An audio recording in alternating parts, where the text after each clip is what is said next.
Hey everyone, my name is Brendan, and I wanted to talk about something that's been on my mind for a while. Also, I just want to be clear that these views are all my own and do not reflect the views of anyone else or any other organization or entity. What I want to talk about is my history as a bisexual man in the Air Force. But before we do, a little background might be necessary. So firstly, I enlisted in the Air Force in the fall of 2010. And during that time, Don't Ask, Don't Tell was still in effect.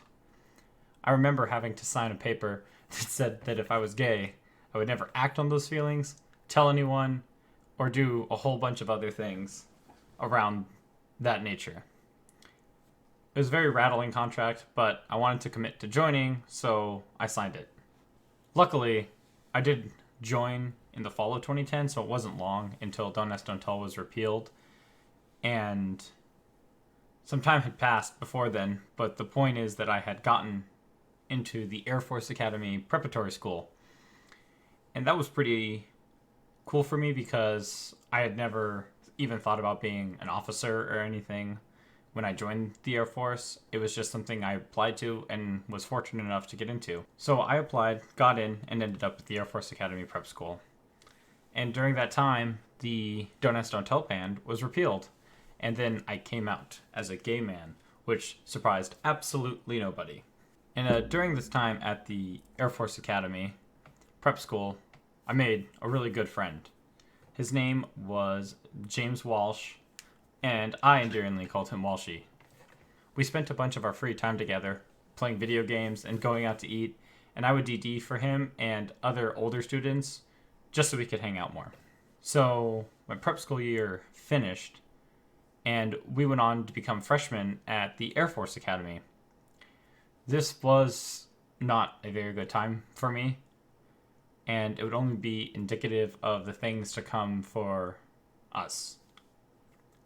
We went through the necessary Air Force Academy requisites, basic training, 18 credit hour semesters, getting yelled at by the upperclassmen, screaming, hazing, all of that. We were told it was for the benefit of our betterment, but I find that to be very suspect. However, this was all to be expected. But what surprised me the most was that the ridicule I would get not from straight men, the enemies of the gays, as some would say, but I got a lot of it from other gay men.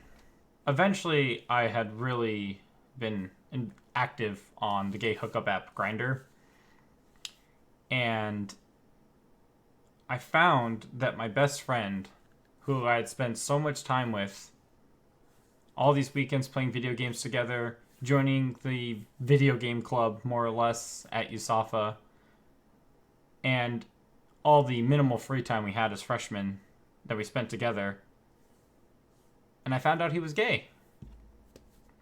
That really surprised me, just because we had been friends for nearly 2 years at this point, and had spent so much time together. I would have thought that he would have told me at some point, because he knew I was gay, and he never told me he was. And I think part of that was that there was this huge stigma associated with being gay at the Air Force Academy, and it was so bad that my best friend couldn't even tell me. Eventually we talked about that and other things, and everything got much better between us, and we were even closer friends. And I really felt like I had someone special in my life that I could turn to, and he could turn to me. And it meant a lot to me. So then, Don't Ask, Don't Tell was repealed. And that led to the formation of the Blue Alliance group. And it's an LGBT group for alumni of the Air Force Academy. They've got all the L's, the G's, the B's, and the T's. It was pretty incredible what this organization had become in such a short amount of time. There's a lot of older LGBT folks, and I really appreciated getting to hear their stories and experiences. So many had been kicked out during the witch hunts of Don't Ask, Don't Tell. Some had been able to hide who they were the entire time and get by on that. And others were fully transitioned transsexual people. It was truly an incredible experience to see all that. Walshy and I, we went to some of their after football game dinners because we all had to go to the football games for the Air Force Academy every home game. And then sometimes the Blue Alliance would have dinners after them. And during one of the dinners, a major said something to me that I will never forget in my entire life, and it really messed me up in terms of how I identified myself. Because I was talking to this LGBT group and told this gay man that I identified as a bisexual man. And he told me, "Bye now, gay later." And he was completely serious about it. And I was only 20 at the time. And it was so sad to hear that because I was bisexual, that my orientation was invalid. In this room full of gay and lesbian people, among other things, that I didn't exist. And I thought that the worst part was that the most prejudice I got in that moment wasn't from the straight man, it was from a gay man telling me that I was invalid. And I thought, now I think back as in more of a joking way, what does the B stand for in LGBT? So that was all in the fall semester. And as things continued to ramp up in terms of hazing and training, as it was called, against the freshmen, my best friend, James Walsh, I really loved him as a friend and connected with him. I lost him to suicide. It was a very hard time for me. It was very shocking to our freshman class, but it was extremely hard on me because he was my best friend. And I don't want to talk anymore about that, just out of respect for him and his family. So, months went on, and during this time, something curious happened, and as I went through the years, especially my junior and senior year now, the most harassment I ever got was from other gay men on Grindr, because they knew that I was an out gay man. And that's where I got the most harassment. I couldn't even tell you how many times I got told, "I know who you are," or "Sorry, I'm not out." And then they would block me on Grindr. And it was always funny because these were the profiles that had, at most, an age, a body type description, and no photo. And I felt that I really felt that just because I was an out gay man, they wouldn't want to talk to me. But some did.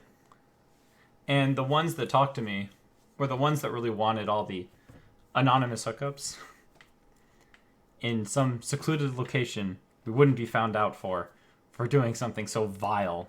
And now, it's been 4 years since those times. Do I realize how much it reminded me when I would hear the stories from the older LGBT community members about gay people meeting up in totally secure areas outside of any line of sight of normal people for fear of reprisal against them and being attacked or even murdered. The bigotry ran so deep in these people at the Air Force Academy, these fellow cadets, that they hated themselves so much, they were doing more damage to themselves than the enemy against them ever could.